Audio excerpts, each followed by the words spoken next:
Alyssa जहर का एक और झूठ पकड़ा गया। सुने उसकी जबानी, देखें क्या कह रही है। तेरी उम्र नहीं हल्ली हुई मरे, पढ़ी ही नहीं है। मेरी उम्र है 26।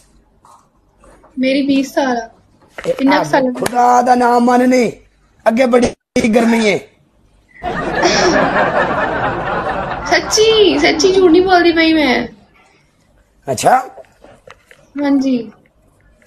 अच्छा जी, काले दियां जुल्फां नूं फर्क पै जांदा जदों कोई बंदा झूठ मारदा है। मेरे वाल ऑटोमैटिक डिंगे हो जांदे ने। वाल खड़े होने चाहिए आ। नहीं ये डिंगे हो जांदे ना जदों तू कोई भी बंदा रोड ते आके झूठ मारदा है। ना ना हाँ, झूठ नहीं बोलिया, झूठ का तो मेरे बोल। वाल ऑटोमैटिक डिंगे हो जांदे ने। उन्हां नूं पता लग जांदा है मेरे वाल जेड़े ने उन्हां नूं बड़ा असर हुंदा है। सही हो गया।